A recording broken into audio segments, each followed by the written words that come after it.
आजकल की लड़कियां, ये सत्य घटना पर आधारित एक कहानी है जो हम आपके लिए लेकर आए हैं, जिसे आप जरूर पसंद करेंगे। तो चलिए बिना देरी के कहानी की शुरुआत करते हैं। कृष्ण एक गरीब घर का लड़का था। बचपन में ही सिर से पिता का साया उठ चुका था। माँ बीमार रहती थी, भाई दिहाड़ी मजदूरी करता और भाभी घर का काम संभालती। कृष्ण पास के कस्बे में एक प्राइवेट स्कूल में पढ़ाने जाता था। वहाँ उसकी मुलाकात अमिता मैडम से हुई। समय के साथ साथ दोनों में नजदीकियां बढ़ने लगी। कृष्ण और अमिता एक दूसरे को पसंद करने लगे। कृष्ण अमिता से बेहद प्यार करता था और कृष्ण को ऐसा लगता था कि अमिता भी उससे बहुत प्यार करती है।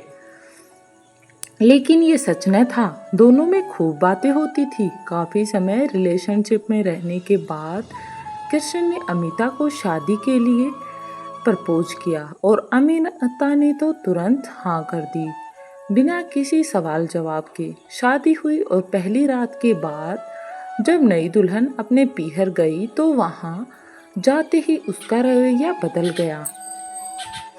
उसने ससुराल जाने से मना कर दिया। ऐसा क्या हुआ अमिता के साथ?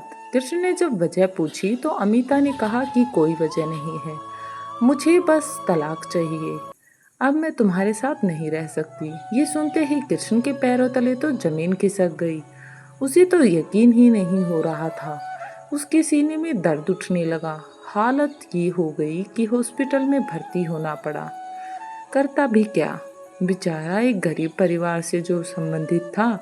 इस सदमे को झेलना कृष्ण के लिए बहुत मुश्किल था। जैसे तैसे हॉस्पिटल से इलाज करवाकर अपनी पत्नी को मनाने के लिए ससुराल पहुंचा तो उसके ससुराल वालों ने उसके साथ बदतमीजी की और लड़की को उसके साथ भेजने से मना कर दिया। कृष्ण ने खूब हाथ पैर जोड़े, लेकिन न लड़की मानी और न लड़की के घर वाले। सब के सब अड़े हुए थे। अमिता तो बस तलाक की जिद पर अड़ी खड़ी थी। अब क्या किया जा सकता था? कृष्ण ने भी तलाक देने से मना कर दिया। जब उसने सीधी तरह से बात नहीं मानी तो लड़की वालों ने रामबाण का प्रयोग किया और लड़के पर दहेज प्रताड़ना का केस ठोक दिया। फंस गया बेचारा कृष्ण।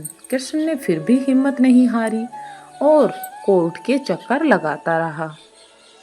करता भी क्या, उसके पास कुछ था नहीं।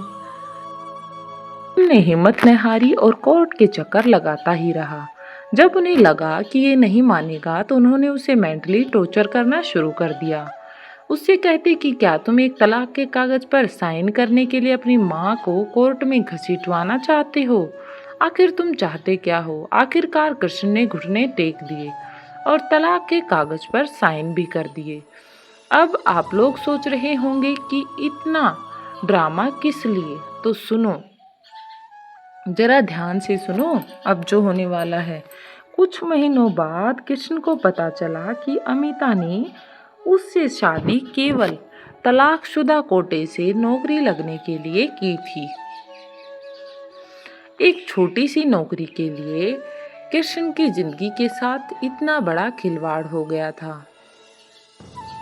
भला ये कहाँ का न्याय उचित था? ऐसा करना कहाँ तक ठीक था? और ऐसी अमिताएं आपको हर विभाग में मिल जाएंगी जिन्होंने किसी न किसी कृष्ण की जिंदगी बर्बाद करके नौकरी हासिल की है। ये खेल आजकल बहुत सारी लड़कियां खेल रही हैं। सहमत हो तो कमेंट सेक्शन में जरूर बताएं।